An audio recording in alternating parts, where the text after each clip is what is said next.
This is Jocko Podcast number 141 with Echo Charles and me, Jocko Willink. Good evening, Echo. Good evening. March 15th, 1631.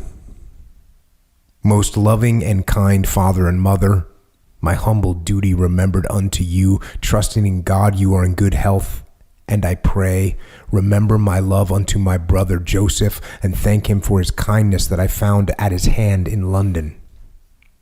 I know, loving Father, and I do confess that I was an undutiful child unto you when I lived there with you and by you, for which I am much sorrowful and grieved for it, trusting in God that he will guide me, that I will never offend you so any more. And I trust in God that you will forgive me for it.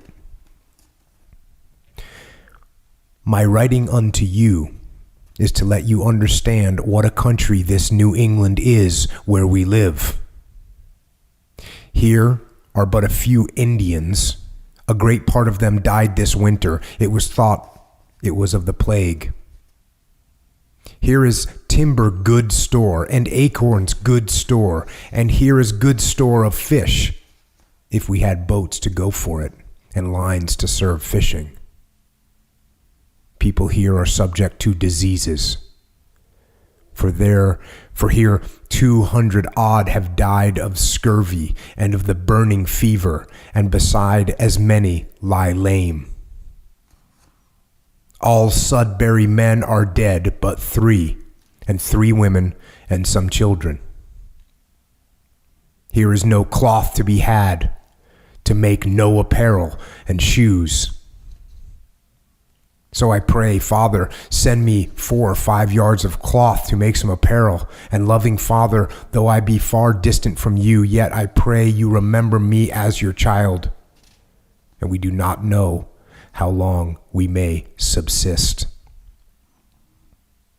I pray, do not put away your shop stuff, for I think that in the end, if I live, it must be my living, for we do not know how long this plantation will stand.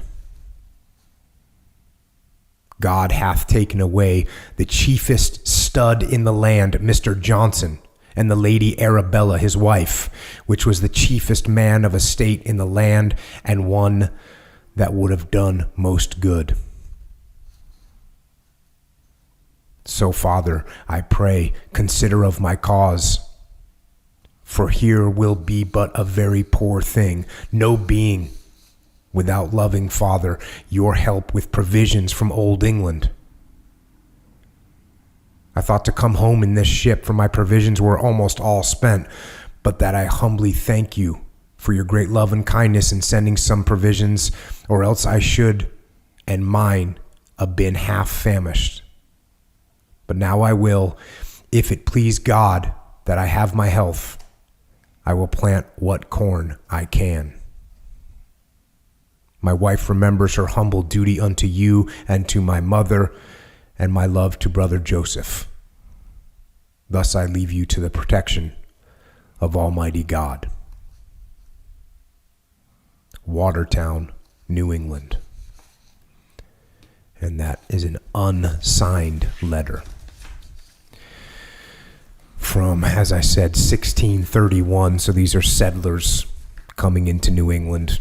The letter is written back to a father in England, and obviously written from a place called New England, which is where I grew up and where I am in the woods of right now, in Franklin County, Maine.